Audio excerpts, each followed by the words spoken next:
Salutare domnilor și domnilor, astăzi de l-am alături de mine pe un om foarte cunoscut în industria cripto, Mr. Thomas Carlo. How are you doing? Good to meet I'm you. good to meet you. Good to meet So today we will have a discussion about if it's possible to live a life based on trading and based on crypto and Bitcoin. Yeah. Well, the obvious answer is definitely yes. But there's always a lot of buts to it. Because a lot of times people have a very huge misconception, because a lot of people on Instagram, a lot of people, showing this beautiful side of things.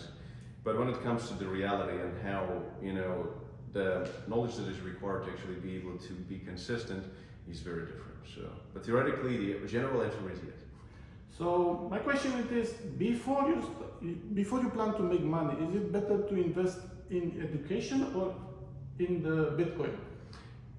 Oh, this is a good question. So, it depends on how much money you have. If you have, let's say, $10,000, I would suggest probably investing in education. If you have 100,000, then I would suggest investing, let's say, 70%, 80% of it in Bitcoin, and the remainder in education. So, education really is not that very expensive. So, it depends on how much money you have, really. And for example, if you have money, but you don't have the knowledge, what is the option? Because there is a lot of people, they catch almost 2 bull markets, but they didn't make money. Yeah. Well, in that instance, I always suggest to get proper mentorship or follow people that you trust, that you feel the connection with, the people that are there for bull markets and bear markets and who actually analyze the market, who share information, who provide education. And then you learn from them. And most importantly, I think that the most important thing is to surround yourself also with like-minded people, so that you actually hang out with people from the industry you're interested in, instead of hanging out with losers drinking beer on Friday nights. That's true. And I want to ask you, what is your opinion about Bitcoin? My opinion about Bitcoin. Well, to be honest, this is, I think, a thing that I love to spend the money on the most. Because I love money, I love spending money. But when you cannot spend money on Bitcoin, you invest money in Bitcoin. But for me, it's like when I buy another car, I feel okay. But when I buy another 10, 15, 20 Bitcoin, knowing what's coming, it just makes me so intrinsically happy, because I know that Bitcoin is the most superior asset out there in the world, something that is absolutely indestructible, uncorruptible, something that cannot be taken away from you. So it's a true definition of proprietary rights, and which is the asset that has outperformed so far even gold. So therefore, and what is coming with the spot ETF and institutional adoption, and it just makes me excited beyond belief, to be honest. What is your, let's say, expectation about Bitcoin in the next cycle? Where do you see the top? Okay, so I have different projections, and it's like you can have this general belief, but then, to be honest, you need to evaluate the liquidity. You need to understand how much money is coming from where, because you could just blindly say $1 million per Bitcoin. But then you need to understand what is the basis for this. So I always say, for the bull market, I always analyze the market as it happens, as it evolves, because even one single change of perception by the US government, for example, can change everything. It can change the amount of money coming in. Like, for example, spot ETF. If we see spot ETF, I would easily see Bitcoin at $200,000 to $300,000 in the next cycle. If there is no ETF, it could be 100,000, something much more modest. So it depends, but I think all of these things are happening with BlackRock. I mean, they're not coming out for fun. They're coming out to actually get this done. They will be the first, I think. I think they're not going to be there, because if they're going to be the first, it will just be so obvious that SEC is just owned by BlackRock. It is. It is. It is owned by BlackRock. We cannot say in this perspective, but SEC and the government of US, they always rely on BlackRock to help them on a bigger stage. Of course, it's all, these big conglomerates, all these people in the politics and all these faces, it's all just faces. It's all just symbolism. So therefore, you're absolutely right, but again, they cannot play these kinds of obvious favorites in the eyes of the public. So I think, you might be right, I don't know, because I don't have a crystal ball. So what I think is going to happen personally is that they're going to actually approve a number of ETFs at the same time, like 3, 4, 5 of them. And BlackRock being there as well, of course. So and once this happens, it's going to be a fun time. I know. And what do you think about the volatility? It will increase or it will stabilize? I think it's going to start to stabilize. I think, especially after the next, if in this cycle we're going to see all these things come together in one, in legislation and liquidity, Fed cutting rates, and maybe China stabilizing somehow, and we're not going to, God forbid, see anything like China-Taiwan type of a war, which would really affect the supply chain issues of the chips manufacturing, so semiconductors. So if this is all avoided, and this is really this cycle, I think it will be a super cycle. I think it's going to be the last craziest cycle that could even take Bitcoin to, like, when FOMO kicks in of institutionals. I mean, Bitcoin, I mean, ARK Invest, Kathy Wood is saying like $1 million. People are calling her crazy, but in reality, it's not crazy. So this, if this, like, everything comes together in one, like quadfecta, trifecta that they're calling it, I would easily see Bitcoin at some crazy numbers, and then the volatility would just subside, just like of gold. Because like the bigger it becomes, the harder it is to manipulate it. These manipulators will not have enough liquidity to manipulate the price, so it's going to stabilize a bit. It will always be cyclical, yes, but I think it's going to stabilize. What do you think? My opinion it is that this is the top cycle of Bitcoin. After this, maybe if we go in that region between 500 to 1 million, I don't see going more than that. I think it might go higher. It all depends again on what is gonna happen with, for example, down the road with the dollarization. BRICS nations, you know, China and Russia and Brazil, and what are they gonna use for currency? I really doubt they will use Bitcoin, but at the same time, they cannot really use the currency one of their own, because only one party is going to control it. So they need something that is not controlled by anyone.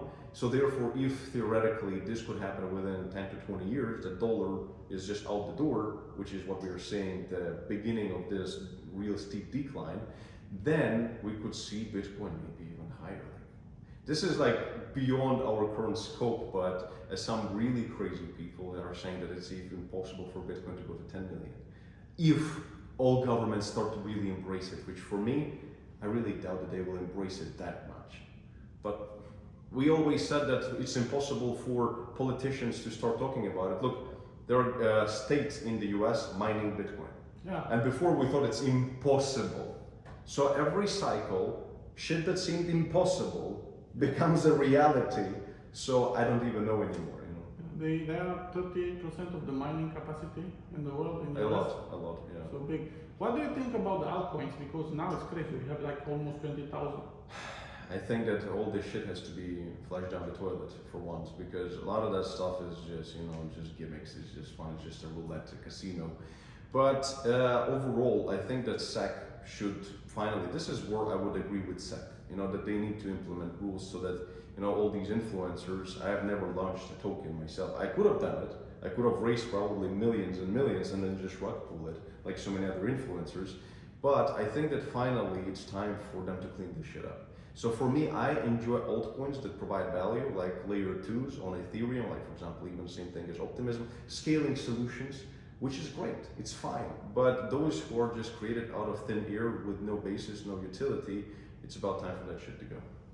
I think it will go this cycle. Probably, yeah, because if institutionals coming in, they really want to clean this stuff up. They cannot be part of the network that is just so corrupt. How far do you think we are from the bull market? I think we potentially, okay, let me put it this way. I don't have a crystal ball. It's never financial advice. I'm buying Bitcoin. I bought some Bitcoin at 40,000. I sold it at 60,000. Then I looked at it, it went to 69. I didn't buy any, thankfully. Then it was going down. I bought some at 42, then at 40, 35, 30. I bought some at 16, 17. Then I just bought now at 30, at 28. I keep buying like that. For me, I don't give a shit. If it's 40 or if it's 20, average price is what matters. Because if average price is 27 or 32 and it goes to 300, doesn't really matter that very much. But for me, overall, so what was your question? How far we are from the bull market? Bull market. Yeah, okay, I just took a very long approach. So I think that right now, unless something really bad happens, like for example, there's two things that are currently looming. Is a recession in the US, which is like questionable. Is it going to be a soft landing, or is everything's going to crash because everything is so unstable? Like they're printing so much money, and they're going to be printing even more of it when they really go into this overdrive mode. But for now, they're adding $1 trillion of debt per month. So it's all so unstable. But even though the economy is looking okay, of course, because there's so much money in the system, I mean, it still is surviving it. But if it all just somehow keeps surviving like this, and we don't see any conflict, real conflict between like China and Taiwan, or so another black swan, I think we already are in the first stages of the bull market. I think the same. Yeah. So unless some stupid stuff happens again, and like maybe, I think my biggest concern now is Binance and Tether. If one of these two is collapsing, yeah. is No, that- I think if Binance collapses, like really collapses, and like your Tether collapses, I think we're gonna see Bitcoin at like 10,000. Yeah. It's gonna be like Armageddon, you know. But this is gonna be the moment where I'm gonna buy a lot more of it. Of course. But it's gonna be scary. So this is like, you know, this is gonna be really bad. Same thing as people are saying like, oh, what if they turn off all the internet in the world? I'm like, if this is gonna happen, man, like Bitcoin is gonna be the least of your worries. The world is gonna collapse. Exactly. So the same thing here with Tether or Binance. Oh my God. But I don't think it's gonna happen though. I mean, Tether, there's just been so much fun about it for so many years that they actually have. I think that there was a problem before, but I think they fixed it, and they have so much cash flow of the U.S. Bonds that they're holding in billions of dollars that is paying so much interest that they're generating billions from simple holding the U.S. debt. So, and the same goes for Binance. I think were there problems before? Yes, but they made a lot of money. So if they had some problems, they might pay a fine. You know, SEC or DOJ might get them a little bit. They will pay a fine and thank you very much. Maybe they will try to arrest easy, but I don't think it's going to lead to a total collapse like FTX, because FTX was complete mismanagement, misappropriation, criminal activity. I don't think it's as bad. Like I don't think it's that bad. FTX was a rug pull. It was just a rug pull, right? I don't know. I don't have a crystal ball, but I don't. From what I've seen, there might be bad news that might affect Bitcoin a little bit, might suppress it, might look bad. But I don't think it's going to be that it's going to be such a cascading liquidation. But do you think before we start like full growing of the market, we will see again Bitcoin below 23? This is a speculation. I know. To be honest, as I said, 23 is very possible. Like Yeah. 20 to 30, this range, because right now actually there is a lot of liquidity. What is happening now, basically to answer your question more accurately, what matters most is the levels for market makers. Market makers are manipulating the market up and down right now, and I even know these people. I know what they do. So, and I know where their levels are. Their levels are currently between 25,000, this is where we bounced off of just now, and 31,000. And this is where they're playing. This is where all the volume is coming. They are waiting for it good news. Yeah, so they're just waiting for something and just to use it to their advantage. But And I think they are waiting also to buy more Bitcoin. They are squeezing the market. this is also, it's a good speculation. It might be the case, but at the same time, I'm thinking if they're not that stupid. Maybe they've realized that Bitcoin is a thing maybe a few years ago. Maybe they already started accumulating. The same thing with BlackRock. You know, a lot of people are saying, oh, they're going in now, they want a lower price. No. They are before that. Yeah, that's the thing. I mean, it kind of makes sense from one hand, but from the other hand, that BlackRock going already after ETF don't have any Bitcoin. I don't believe it.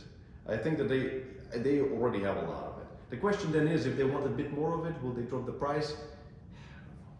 It's like, is it going to make any freaking difference for them? You know? No. Yeah. So Even for the average people, you know, they will make no difference. I mean, if you join this ride with Bitcoin and you take profits, Yeah. that's it. You don't care. BlackRock, government. yeah. Mister, thank you very much for this. Yeah, appreciate it. interview. Yes. Guys, you should follow Thomas. I will leave the links below. He is creating very nice content, and he also made a very nice series traveling in US with surviving only on. Yeah, it was $5,000. We had to buy a car with this money and travel from New York to Alaska, which was 12,000 kilometers in total, and paying for hotels, food, and I was surprised. We spent like $500 a day on basic needs for two people. So we had to make a lot of money while traveling, and we've done okay. So it's an epic journey to watch. So for me, the conclusion it is in the bear market it's not easy to make money, but in the bull market, In bull market, it would be. I think if you do the same in bull market. Yeah, I would have done much better, because like a few times it was challenging during the trip because there was no volatility. Yeah. I had to trade. One of the best trades that I had, it was Pepe. I don't like Pepe, I don't invest in Pepe, but when it comes to trading, it was something that gave me a really good trade, which actually doubled it was a crazy trade. I never suggest trading that kind of risk management, but for the epic journey, that has helped us a bit, yeah. Mr. Thank you very Yes, much. thank you very much. Appreciate Pleasure. it. Thank you.